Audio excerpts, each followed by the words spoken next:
기도하겠습니다. 하나님 아버지, 이 시간 말씀을 통해 제게 말씀하시는 주님의 음성을 알아듣도록 성령 하나님 도와주시옵소서. 예수님 이름으로 기도합니다. 오늘 묵상할 말씀은 로마서 4장 23절로 25절 말씀입니다. 오늘 말씀 속에서 내게 말씀하시는 주님의 어떤 음성이 들리고 있을까요? 그 음성이 들리거든 그 말씀대로 오늘을 살아가게 되기를 바랍니다. 지난 말씀에서 100세 된 노인이 된 아브라함은 아직도 아들이 없었지만 하나님이 그에게 많은 민족의 조상이 된다는 그 말씀을 그대로 흔들림 없이 믿었다고 했습니다. 그런데 바울은 22절에서 이런 아브라함에게 하나님은 아브라함의 그 믿음을 보시고 의로 여기셨다고 말씀했지요. 여기서 의로 여기셨다는 말은 하나님과의 관계가 회복되었다는 말을 의미합니다.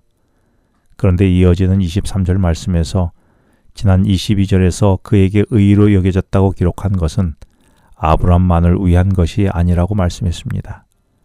이 말씀의 의미는 하나님이 하나님의 약속을 믿은 아브라함에게 조건 없이 언약을 이루어 주셔서 아브라함을 의롭게 하여 하나님과의 관계가 회복된 것은 단순히 아브라함만을 위해서 주어진 것이 아니란 말입니다. 그렇다면 하나님의 약속을 믿고 삶으로 옮긴 아브라함을 그 조건 없이 의롭다고 하시고 그래서 하나님과 관계가 회복되게 한 그 언약은 또 누구를 위한 것일까요? 이어지는 24절에서 의로 여기심을 받을 우리도 위함이라고 했습니다.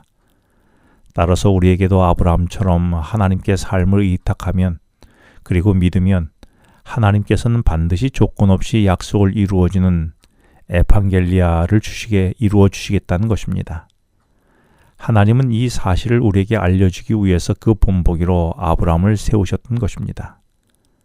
따라서 조건 없이 하나님의 약속을 믿는 자들을 의롭게 여기시는 하나님의 언약은 아브라함뿐만 아니라 성경에 있는 모든 사람들도 본보기가 되었습니다. 그러므로 죽은 자를 살리신 하나님을 믿는 사람에게는 구원의 약속이 이루어질 것입니다. 나는 아브라함이 믿음으로 의롭게 하신 하나님이 나도 의롭게 해주심을 믿습니까? 그렇다면 아브라함이 우상 숭배의 환경에서 떠난 것처럼 나도 하나님보다 더 사랑하는 우상들로부터 떠나야 하지 않을까요? 그렇다면 내게 하나님보다 우선순위였던 것들은 어떤 것들이 있습니까? 그것들을 하나씩 버려보면 어떻겠습니까?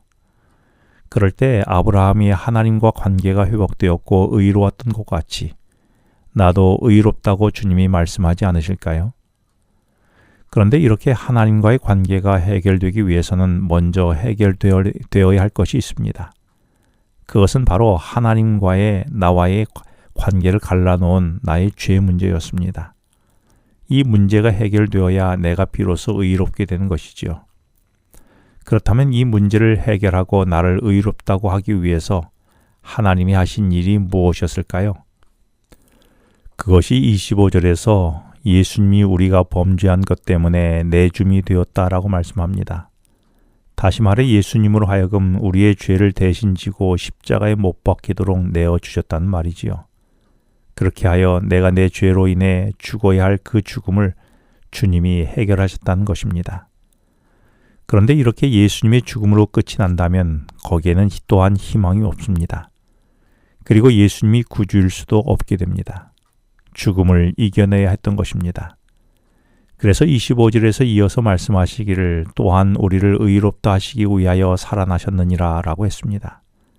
이렇게 하여 내가 지은 죄로 하나님과의 관계가 깨어진 것을 예수님이 십자가에 죽으심으로 그 죄의 값을 감당하셨을 뿐만 아니라 예수님이 다시 살아나심으로 그 죄의 값인 죽음을 이기셨던 것이지요. 그래서 예수님을 믿는 자들에게 영원한 생명을 주셨던 것입니다. 그래서 이것을 믿는 자들에게 그들의 의로 여기셔서 구원하셨다는 것입니다.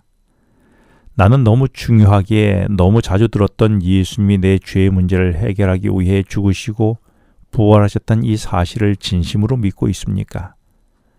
그런데 그 믿음이 생각만으로 말로만 믿는 것은 아닙니까? 진심으로 그 사실이 믿어진다면 그 믿은 대로 삶을 살아야 하지 않을까요? 믿은 대로 산다는 것은 예수님 한 분만으로 만족하며 살아가는데 정말로 내 곁에 모든 것이 사라지고 예수님만 남아도 나는 괜찮습니까? 정말입니까? 그런데 혹 나는 예수님보다도 다른 것이 없으면 못 산다고 한 것은 더 많지 않습니까? 그래서 내가 놓지 못하고 움켜쥐고 있는 그것은 무엇입니까? 그런데 예수님을 믿는다는 것은 말로만 믿는다고 말하는 것을 이야기하는 것이 아닙니다. 주님의 인격을 믿어야 하고 그렇게 주님을 인격적으로 믿어야 주님의 말씀도 믿게 되는 것이지요.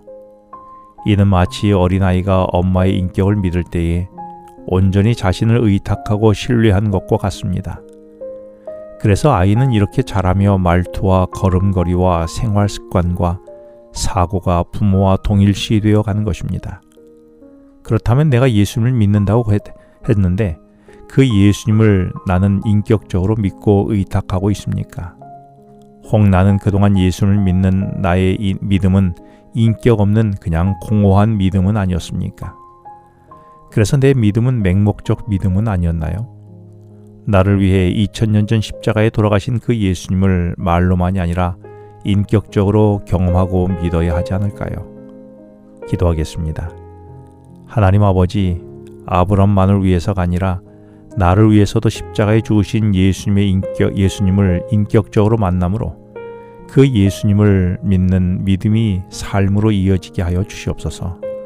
예수님 이름으로 기도합니다. 지금은 개인 기도 시간입니다. 오늘 주신 말씀을 묵상하면서 주어진 기도 제목과 개인 기도 제목을 놓고 기도하시겠습니다.